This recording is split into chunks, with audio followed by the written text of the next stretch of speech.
A quick recap of The Telltale Heart by Edgar Allan Poe. This narrator is victimized by an innocent old man's eye, calling it a vulture eye throughout the entire story. The eye drives the narrator to near insanity, and he later ends up smothering the old man to death. Throughout this story, the narrator describes horrible feelings the eye gives his body and makes it sound as if he has no choice but to kill the old man. Following the killing, 2 police officers come to the door of the narrator asking him if he has seen the old man.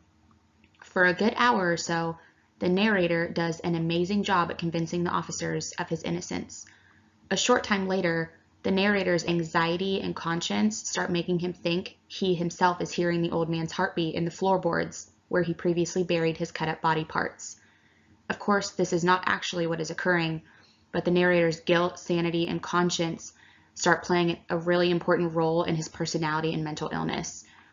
He becomes irrational, ends up ripping the floorboards up, and revealing the dead body to the police officers. The 3 major themes in The Telltale Heart include guilt, conflict, and sanity. The story is related by an unknown narrator, speaking to convince the audience of his sanity. Throughout the story, he only shows his insanity and irrational behavior. The main subject in the story is the old man's eye, which he considers a vulture eye.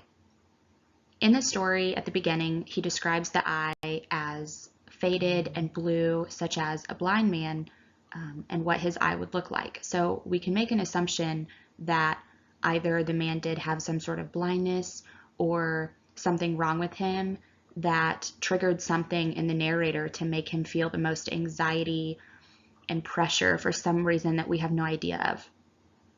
The eye plays a key role in not only why the narrator killed the old man, but why it drove the narrator to insanity. The narrator has a horrible time shifting his focus off of the vulture's eye, allowing it to eat at his conscience.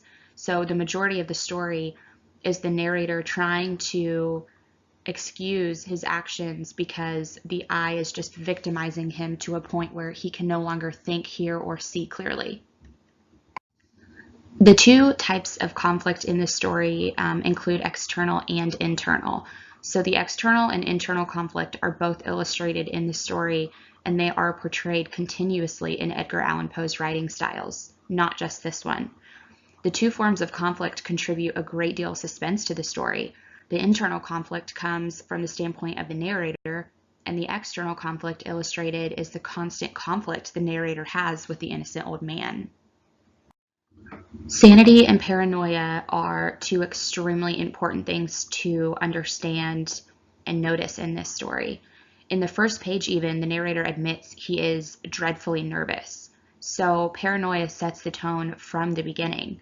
The narrator gives us, the audience, some justifications for killing the old man, and the justifications show that he in fact is still very much insecure and unstable. None of the reasons given by the narrator are enough to justify killing anybody.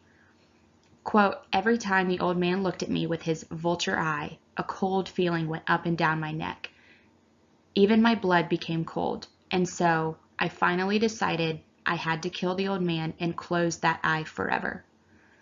And that specific quote comes right from the text, which explains that he let the vulture's eye just tear him apart, and a lot of normal people wouldn't do that. So I think it's very clear to understand and notice that the narrator does have something wrong with him, whether he's guilty of another crime or he has just an internal problem. But I think it's very clear throughout the story that the narrator himself is trying to prove his innocence, meanwhile making himself look guilty in the process.